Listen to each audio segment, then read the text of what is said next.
viewers, and welcome back. So I've been chasing this intermittent problem where only after this car sits for a while on a cold day that's like 20 degrees, and only after it idles for, I don't know, like 10 minutes, only after you've drove it for a little bit, it gets this issue where it runs on like 4 cylinders. It runs really bad. Wow, and I can smell the sulfury, pungent smell. So I know it's not a fuel injection problem, it's an ignition problem, and that's very evidenced by this smell. So I grabbed the camera, I finally got this car to do it for a while, so I flipped a Yui back here to the high school so that I could grab this camera, bring you guys along with me, because this is a super common problem, in my opinion, with these engines, and that is the ignition system. So it's a distributorless ignition system. I don't have a lot of tutorials on it. It's pretty simple to work on, so let's take a look at this car real quick, like now. All right, so I kind of had to make the choice between diagnosing the car a little bit and grabbing the camera, so I hope you'll kind of bear with me a little bit on that. But what I did is, obviously this coil pack is attached by 6 bolts here. So what we're gonna do is I'm just gonna put one screw in it to kind of keep things from falling apart here for you. Bring the camera around where you can see. All right, so the initial diagnosis went, remove that wire and set it gently back on, and that wire and set it gently back on, and this wire and set it gently back on, and that wire and set it gently back on, and you kind of get the idea here. And we're going to do a real quick cylinder balance test with hopefully not getting shocked.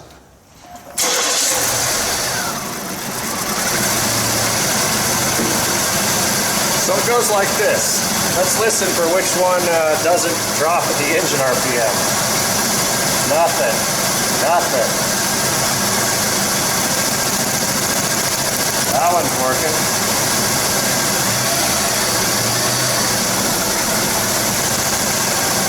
That one's working.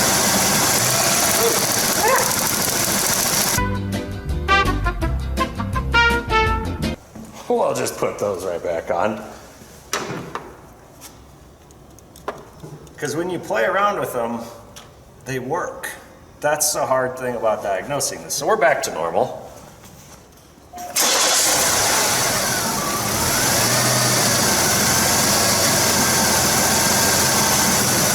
So now you hear the engine runs just fine, right? The top coil is firing, where it was not before. So we either have this narrowed down to a coil pack problem or an ignition control module problem. Right, so like I said, you have a very, very narrow window in which you can actually play around with this particular problem. So what I would do next, and really honestly what I already have done, is I've already diagnosed this, like I said, because I had such a short window. When you pull a coil pack, you can put all these wires back on where they're supposed to go. This news break, it's not the coil pack. What you see on the back are the connections that come from the ignition control module, okay? So all I'm gonna do, and the reason this paper towel is stuffed under here is just to keep things from shorting out, but I'm gonna grab my test light and I'm gonna hook it on the negative or the common that goes to all 3 of these coils. So you can see this front blue, okay. The green and the yellow are the wires that toggle on and off to fire the coils. This back blue is common to all 3. And then what I'm going to do is I'm going to start the engine and I'm just going to touch my test light, and you will find, in this car's case, once in a great while, that one of these doesn't toggle. So if all 3 of these are toggling, the engine is missing, and you had no clicking out the top of the coil, boom, you need a coil pack. If the engine's misfiring and you have spark on all 6, you've got a spark plug or a wire. If one of these ain't toggling, you need to put an ignition control module in this car. Let's check it out.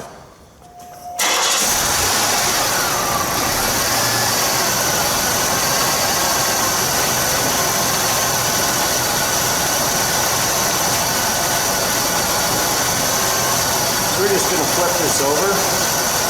Hopefully you can see it. And you can see the lights blinking. You can see my test light blinking. You can see it blinking. And you can see it blinking. When I first tested this, I had nothing out the top one here, out of this blue one. And I had my 2 dead cylinders. So we need to put an ignition control module in this car. Well, that's pretty much that, folks. Super high failure rate item. And this car over here, the same thing. I don't go through a lot of coils, don't go through a lot of spark plugs. It's the module. So I've actually, for these 3.8 engines, I've actually bought the modules at the store. Okay, and they're like, I want to say they're like between $180 and $100. And I've had them test bad out of the box. Like the parts guy's kind of going, so. And then I've bought a different manufacturer and had them tested on the same machine, and it tests good. So if they can't make them right out of the box, I don't know. I put a Delphi in this. This is actually the 3rd one I've put in this car. So probably about 4 years ago, same exact problem you're looking at. Did all new coils, all new wires, all new plugs, new ignition control module. When I bought this car, drove it for probably a month after I rebuilt the transmission, just died. Nothing, right in the middle of the road. So, you know, I get out, jiggle some wires, and if you jiggle the input connector to the ICM, well, lo and behold, I could drive the car home. So I replaced it the 2nd time. And now you're looking at module number 3 because, well, apparently it doesn't like the cold. So you can see how fussy that thing is as far as, I don't know, but you mess with it at all, you let it sit for just too long, it will then run on all 6. So hopefully this made sense. The testing procedure is exactly the same. This Magnavox old type of setup, you replace all 3 coils together. I think the coil's like $50 or something.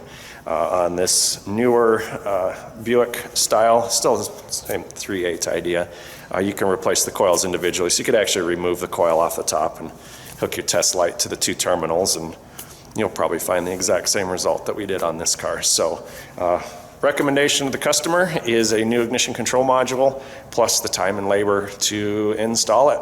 So hopefully this helps you out. If it did, leave me a thumbs up. Do what you do down below in that box. And as always, thanks for watching.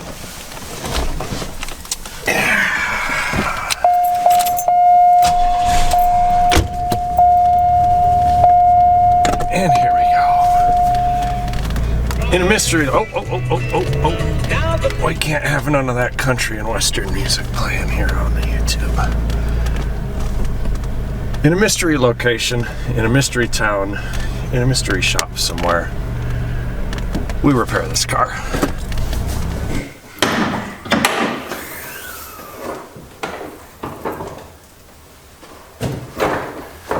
So when the weather's cold, here's a trick Meanwhile taught me.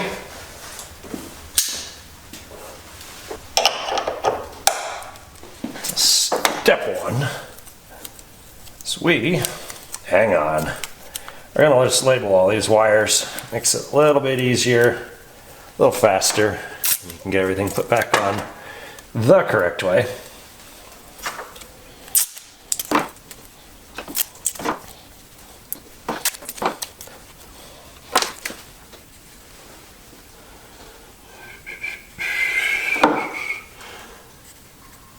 That's a 5.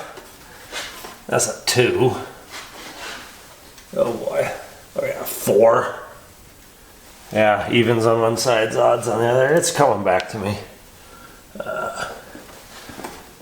Gotta be 1, but I don't see it on there. Alright, so what we're gonna do here Hang on, get some tools.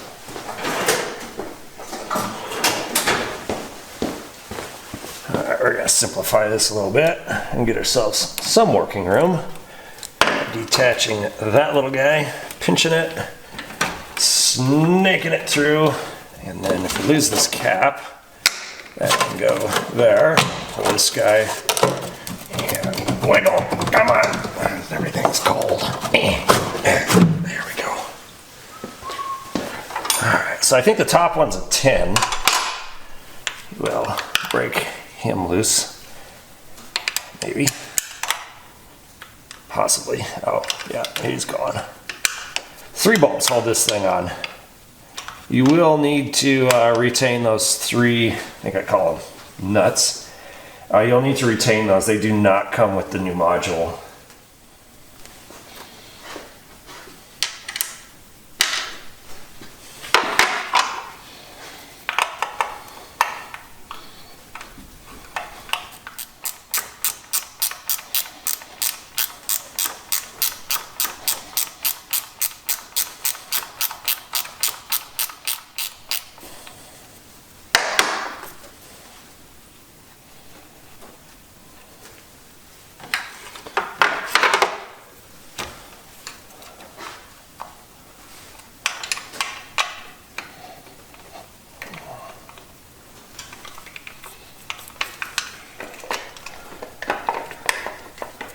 This last one's usually a pill. Alright. It's gone. It seemed when I put the last one on, there's some Loctite on the threads here, but I think I did that because it was missing a fastener previously. So that should be fastener number 3. And cool. So next up, we're going to take this connector loose. That would be a 9. 30 seconds, of course. Probably all standard fasteners on this. 11 mil fit pretty good, but anyway, whatever keeps you from rounding everything out. So all you do is take the screw, bolt, whatever you want to call it, loose, and it unplugs this connector here for you. So after that, we're just going to pull all these spark plug wires off, and we should have in our dainty little arms an ignition control module. Wow, that one's stuck on there. There we go. Sweet. Oh, almost forgot.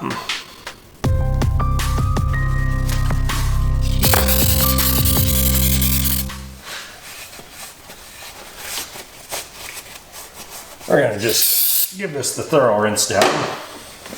Get all the old grease off. I don't know if you should or you shouldn't put, I usually put a little bit of grease underneath these things, help the heat transfer a little bit, you know, since GM put it pretty much right next to the exhaust. I don't know if it helps or not. The instructions actually don't come with instructions, so we'll clean this up nice. Use copious amounts of brake clean next to a open flame, of course.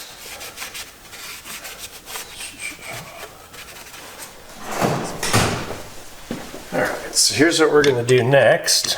If you lose any of the bolts out of this, or screws, whatever you want to call them, fasteners.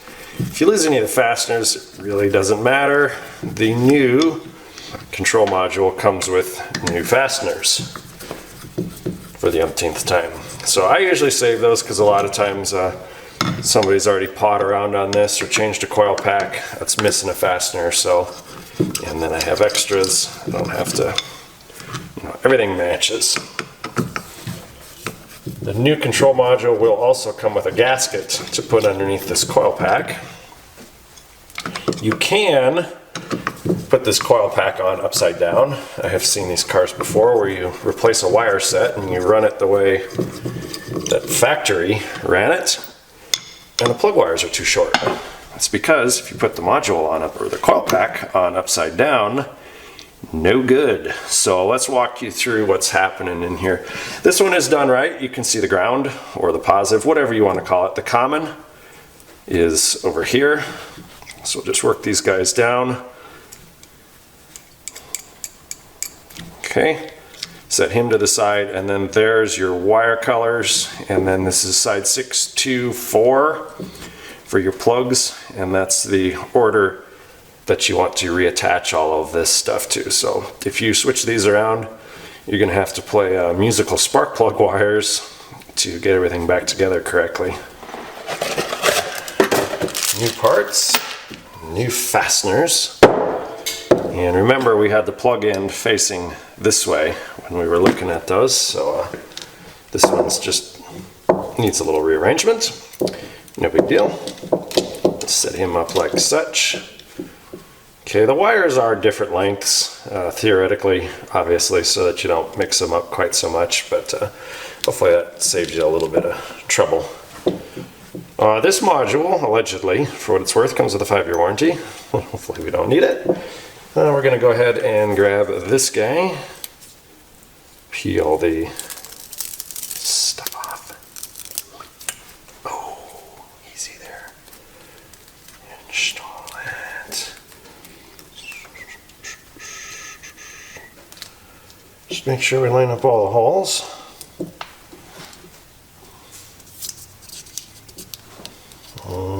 Like such. Okay, all right. Hang on, folks. There we go. Hit that 6, 2, and 4. I got a little cheat sheet going over here.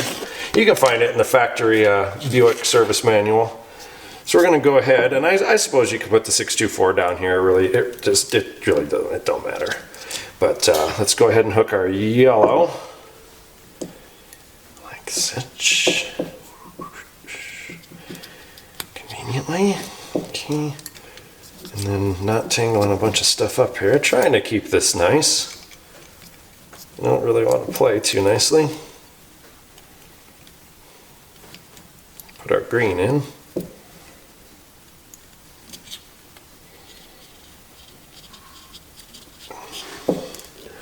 Make sure she clamped down all the way. This one's a little tight. There we go. Okay, cool. Done. Done. And we need our blue. Might clamp him on this way. Whatever works.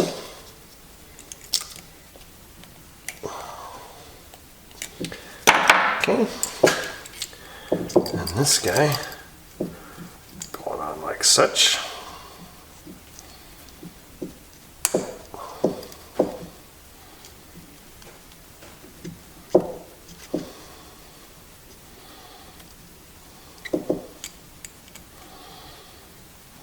All right.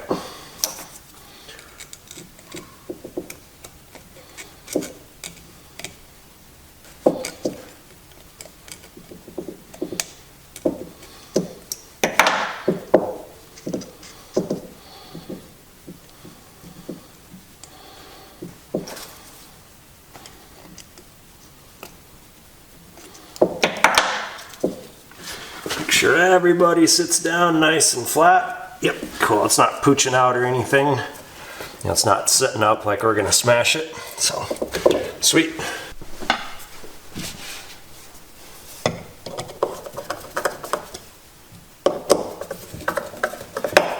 Okay, let's get some tools going here.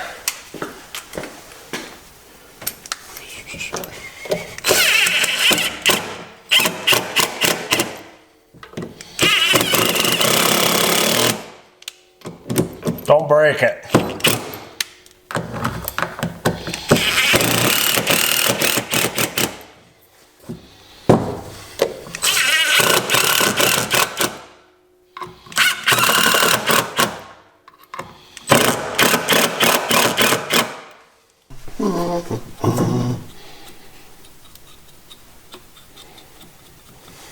Just a little bit of silicone grease. I'm not sure if you're only supposed to put it on the towers or on the terminals or both. I'm not totally sure.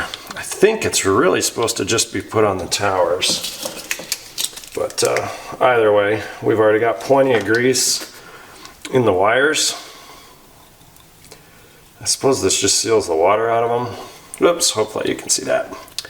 So I'm not going to put a ton on because the wires already got this in the cups. Okay, next.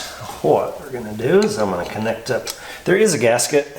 Always make sure there's one installed. Some of these modules come with it just laying loose randomly in the box. Just be aware of that. Make sure this guy connects up in here straight. See my ratchet's struggling a little bit. 2 ratchet, there we go. Just snug, you don't have to force it or nothing.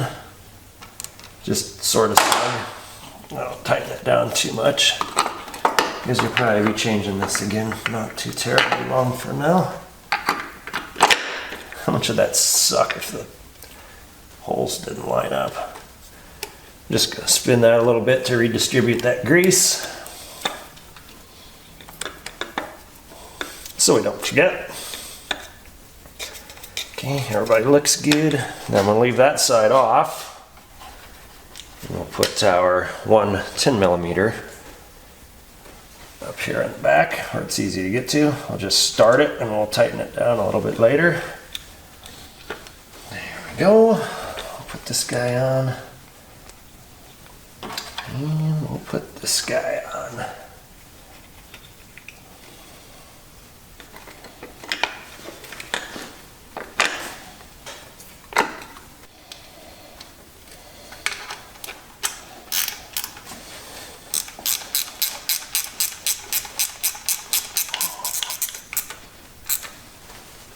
Okay, there you go.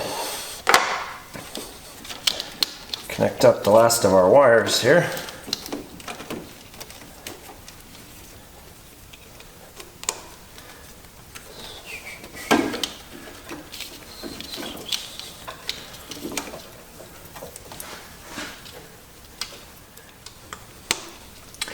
There we go. Looks relatively neat. We'll flex those around, get the grease good and distributed. All right, ready to test fire.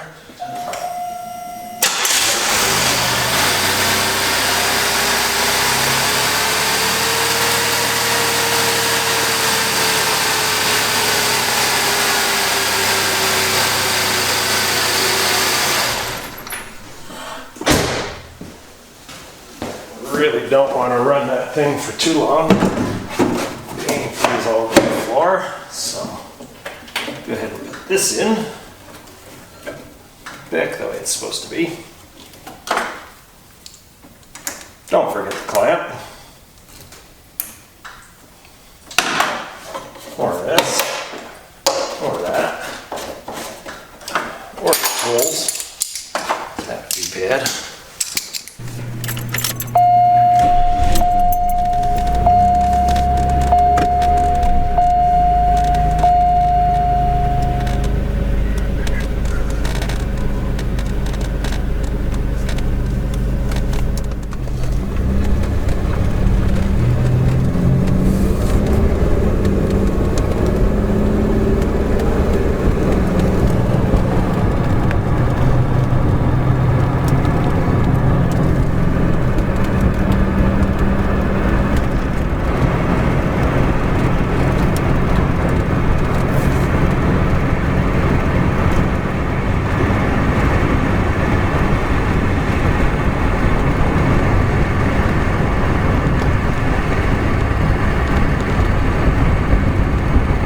Well, there you got it, folks. That's the best we can do here heat-wise, considering it's the middle of winter. I wanted to take this module out, get some miles on it, see if it has crib depth or infant mortality, whatever you want to call it. It seems to be good, have good power, things like that, so everything runs fine. That's the desired effect, of course. With that being said, do your thing down below. Hopefully this video helps you out. And as always, thanks for watching.